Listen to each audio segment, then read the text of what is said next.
25 minutes before 11 o'clock. If you look out the window, Joe, you will see people walking past in the sunshine. And every single one of those people is casting a shadow. Mm-hmm. That light pole out there is casting a shadow. Yes, it is. A shadow is nothing to get excited about unless it's the shadow of the moon coming across the earth. I was wondering where you were going with this here. There's a long shadow, a short shadow. What's he doing? So on Monday, everybody's so excited because the great American eclipse is happening, and our next guest has written the book called American Eclipse, and he is considered an umbraphile extraordinaire, one who loves eclipses and travels to see them. David Barron has witnessed 5 total solar eclipses. He's an acclaimed science writer, a journalist, a broadcaster, an environment correspondent for NPR, a contributor to Lonely Planet, Reader's Digest, Outside, the Boston Globe, the New York Times, and again, his book is called The American Eclipse. Good morning, David. Thank you for being on our show. Good morning. Yes, I'm very excited about the shadow that's coming. Where are you going to be Monday? Well, so I live in Colorado, and I will be up in Wyoming. The path of the total eclipse crosses Wyoming and Nebraska. So I'm going to be up in northwestern Wyoming in the Tetons, where I made hotel reservations 3 years ago. Really? Oh, my goodness. Oh, my gosh. So have you traveled all over the world to see eclipses? It says 5 of them. Yeah, well, so, you know, this is the first total eclipse to come to the United States since 1979, and the first to cross the country coast to coast since 1918. So I haven't had too many opportunities to see a total eclipse in my own country. I've had to go elsewhere. I've been to Australia and Indonesia and Aruba and Germany, because that's where the moon shadow happened to be in years past. Do you know what I wonder? As a science journalist, maybe you know the answer to this question. When scientists are studying that little tiny moment when the moon is completely covering the sun, why couldn't they do that artificially? Why couldn't they just take a big ball and put it up there somewhere and look at the sun, just have it closer? The moon is 250,000 miles away. Right. No, that's a very good question. But the issue is not so much the bright sun as the blue sky, because the blue sky acts as a curtain that keeps us from seeing what's up in space during the daytime. So you can put your thumb up and block out the sun, in front of your face, but you still don't see the stars in the sky because the blue sky is blocking them out. And what happens during a total solar eclipse is that the moon's shadow strips away the blue sky. And so that's when you actually can see up into space, looking toward the center of the solar system, and see the sun's outer atmosphere and the planets and the stars. It's a view you could really only get in space if you were to, as you say, put a screen up in front of the sun. Isn't it amazing how the moon is just far enough that it appears to be the exact size as the sun? There's kind of a symmetry there, isn't there? It's a really, really lucky coincidence. The sun is 400 times wider than the moon, but it's 400 times farther away, so they look like they're almost the exact same size in the sky. And it really is just a lucky coincidence. In fact, the moon is very slowly moving away from the Earth, and a billion years from now, we will have no longer have total eclipses on Earth because the moon will be a little too small in the sky. Your book talks about Thomas Edison a little bit. Tell me that story. So my book, American Eclipse, tells the story of a total solar eclipse that crossed the United States in 1878. And as excited as we are now about what's going to happen on Monday, the American people were just as excited in 1878. The total eclipse was going to be visible from Montana to Texas, right down the American frontier. And many folks, just tourists as well as scientists, traveled out to the Wild West to stand in the path of the total eclipse. And among them was Thomas Edison, who was just 31 years old. He had just become a global celebrity because of his invention of the phonograph. And he decided he was going to go to Wyoming to study the eclipse and to show that he was not just an inventor, but he was a scientist. He was going to do astronomy. And he invented a device that no one's ever heard of today, but it was called the thermometer. It was a very sensitive heat detector that he was going to use to study the eclipsed sun to see if the solar corona, that beautiful aura around the eclipsed sun, gave off heat as well as light. Wow, that's pretty fascinating. So, based on what you said earlier about the blue sky in the daytime, do scientists, instead of looking where the rest of us are looking, or not looking, because we want to protect our eyes, but I mean, are they looking elsewhere in the sky at that moment, that 2-minute window?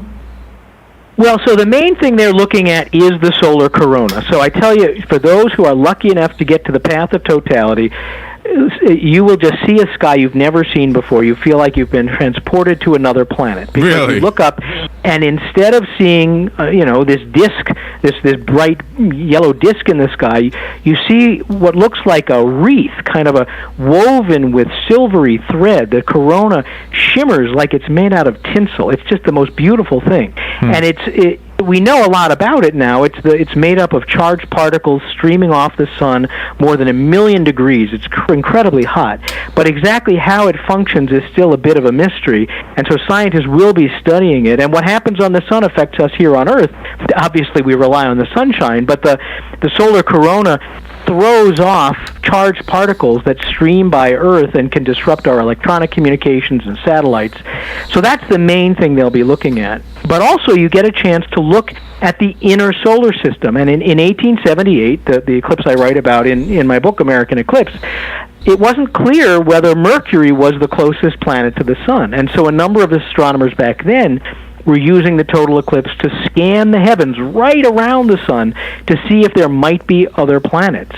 And in fact, in 1878, a scientist thought he saw one, a planet that he called Vulcan, and of course he was wrong. There is no planet there. But back at the time, looking for a planet closer than Mercury to the sun was really actually a big part of what was being done during the eclipse. Is that where the Star Trek got their word from, Vulcan? Is that where? Yes, exactly. No, the planet Vulcan was a hypothetical planet that there was reason to believe actually existed. And during the eclipse of 1878, an American astronomer named James Craig Watson thought he saw Vulcan, and the big headline out of the 1878 eclipse was that an American astronomer found the long-sought planet Vulcan. And of course, in the end, it was an embarrassment, and Watson ended up being so adamant that he was right, he quite literally worked himself to death 2 years later trying to prove that he had been right. But that's the way science goes. A lot of discoveries don't hold up in the long run, but some do. And that's all in the book. That's part of the whole book, right? Exactly. I mean, I follow several of these characters who traveled out to the Wild West, and I might mention a third. Her name was Maria Mitchell. She was by far the most famous female scientist in America back in that era. And in 1878, to show that women should be, that the doors of science should be open to women, she was teaching at Vassar at the time. She put together an all-female eclipse expedition out to Denver to show the American public that not just men could be scientists, but women could be as well. I'm just curious what we're going to learn from this one on Monday. I'm fascinated by it. They say that where we are in Central Florida, it'll be an 86% coverage of the sun. Where Joe is from in North Carolina, they're going to have a 100% coverage.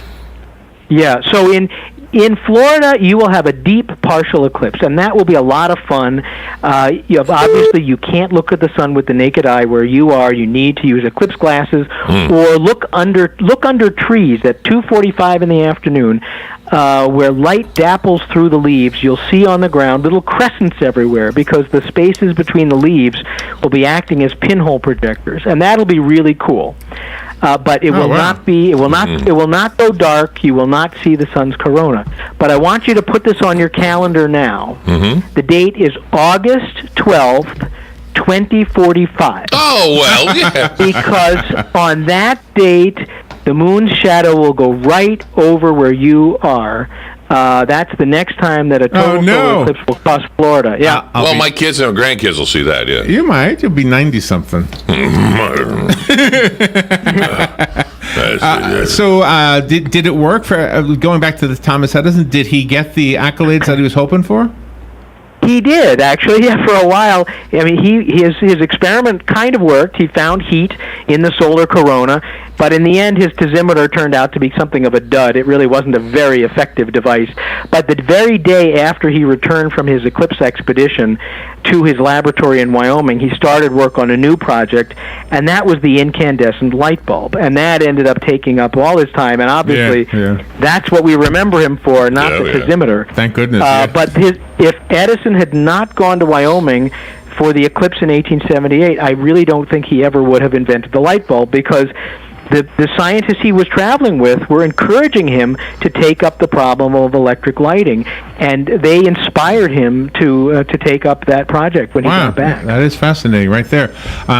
Okay, let's say goodbye real quickly. Give a website for the book. I did find it on Amazon. Again, it's called oh my gosh, where is it here? It's called American Eclipse. Yeah, I forgot to mention your sponsor, by the way. We have a law firm sponsoring this segment. The Jennings Law Firm is sponsoring this segment. David Barron, thank you so much. Your website is American-Eclipse.com? Correct, yeah, and the book's available anywhere you find books, as well as Costco as well. And again, it's about the 1878 eclipse, but I think it's a story that will really resonate as we get excited about the one this year. Thank you, David. We'll be right back. Weather is brought to you by myfwc.com. Safe boating is no accident. On this Friday, a mix of clouds and sun with a shower and thunderstorm in the area through the evening hours. High today, 88 to 92. Then later Friday night, partly cloudy, low 74 to 78. Saturday, partly sunny with an afternoon thunderstorm in the area, high 90 to 94. And for Sunday, more clouds and sun with a couple of showers and a heavier thunderstorm, high 87 to 91. From the Florida Weather Center, I'm meteorologist Joe Lund.